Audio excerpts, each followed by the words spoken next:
11 नवंबर 2025 बिहार में एनडीए की बम्पर जीत के बाद बीजेपी हेडक्वार्टर में उत्साह चरम पर था। अंधेरा हो चुका था। प्रधानमंत्री नरेंद्र मोदी दिल्ली स्थित बीजेपी हेडक्वार्टर पहुंचते हैं। बिहार के सिग्नेचर स्टाइल में गमछा लहराते हैं और अपने संबोधन में कहते हैं, गंगा जी बिहार से बहते हुए ही बंगाल पहुंचती है। पिछले साल 14 नवंबर को जब बिहार चुनाव के नतीजे आए थे,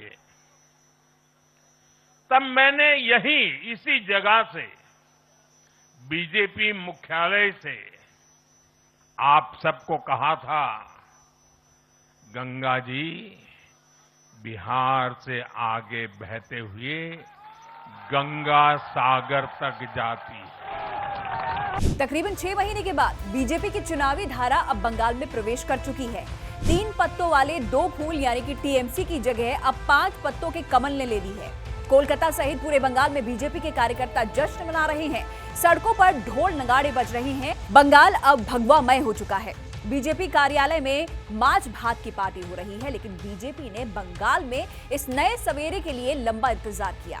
बंगाल में जीत के साथ बीजेपी ने 2 साल के अंदर अंग, बंग और कलिंग तीनों किला फतह कर लिया।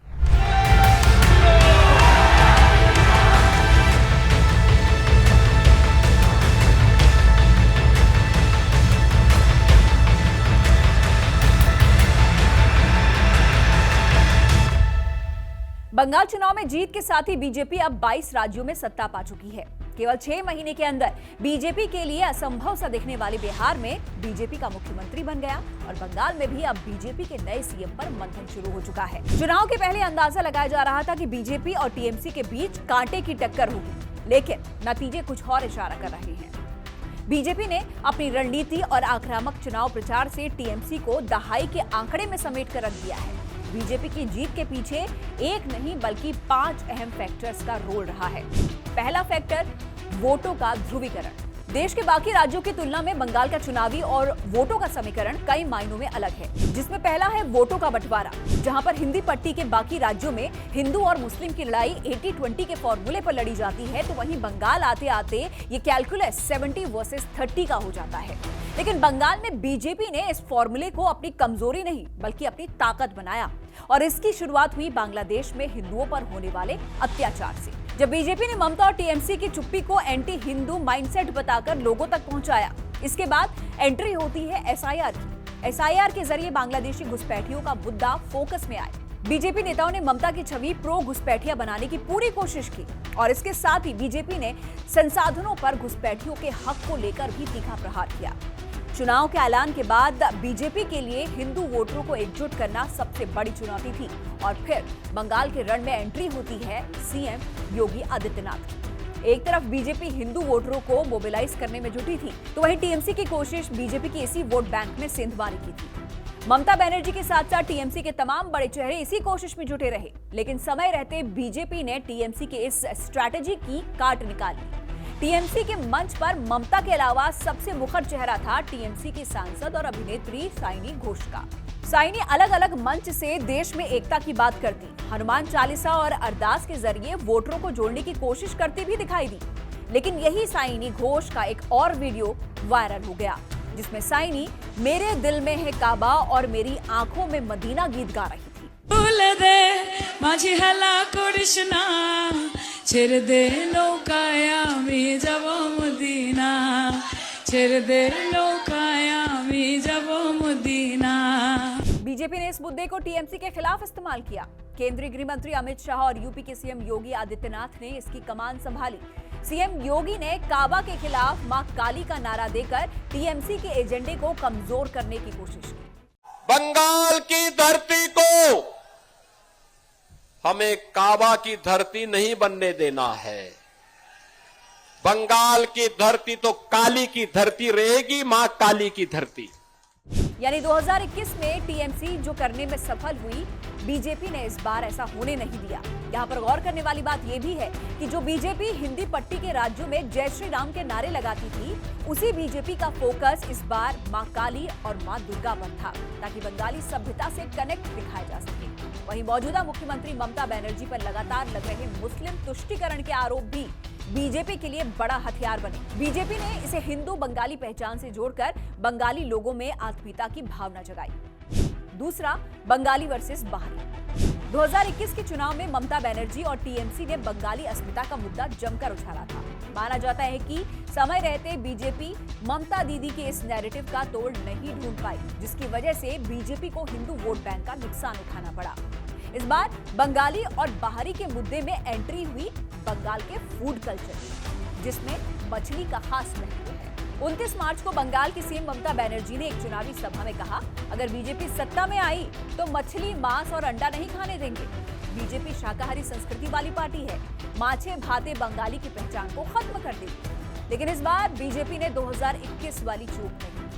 बीजेपी के जो नेता भारत के अलग अलग राज्यों में हिंदू और हिंदुत्व की बात करते हैं, उन नेताओं को मछली चावल खाते हुए उनका वीडियो जारी किया गया। और इतना ही नहीं, चुनाव प्रचार के दौरान हिमंता बिस्वा शर्मा सरीखे नेताओं ने ममता बनर्जी को मछली खाने का खुला चैलेंज भी दे दिया।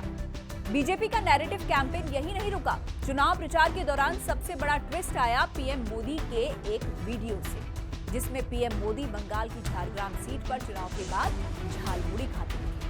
पारंपरिक बंगाली स्नैक से पीएम मोदी ने अपना कनेक्ट बखूबी स्टैब्लिश कर दिया, और ऐसा इसीलिए ताकि ममता के मां, माटी और मानुष वाले नैरेटिव को ध्वस्त किया जा सके।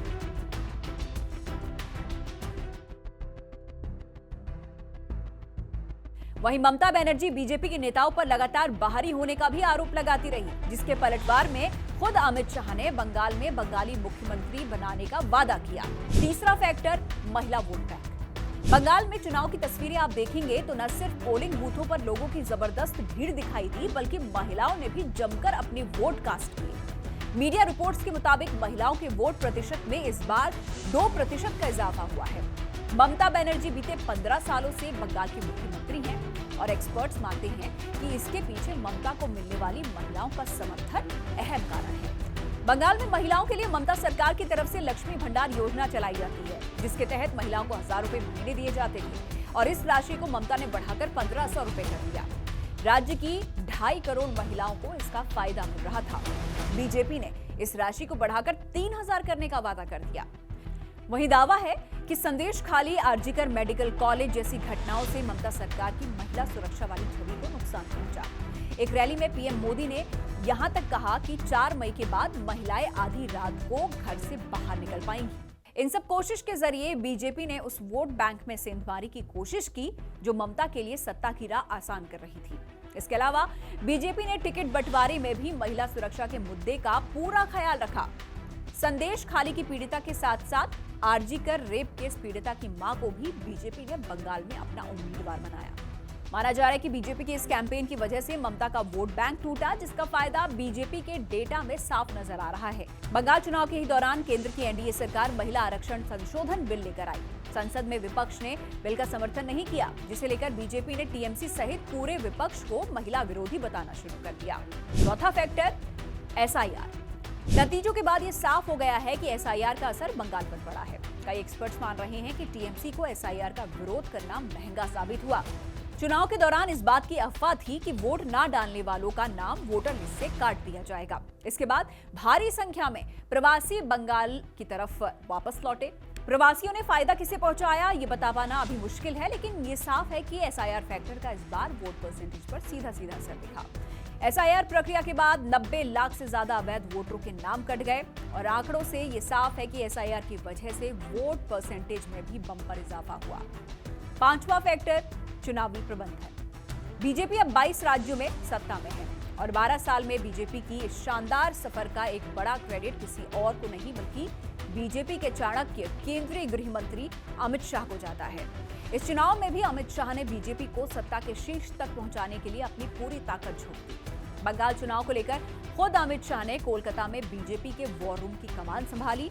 वोटिंग के दौरान भी शाह कार्यकर्ताओं के साथ मौजूद रहे और रियल टाइम इनपुट लेते रहे। बीजेपी ने सीटों का बंटवारा 3 अलग अलग कैटेगरी में किया, जिसमें उन सीटों पर फोकस था जहां पिछले चुनाव में बीजेपी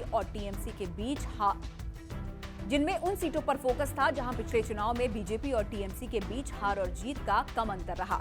2021 की तुलना में बीजेपी ने अपनी रणनीति में एक और बदलाव किया।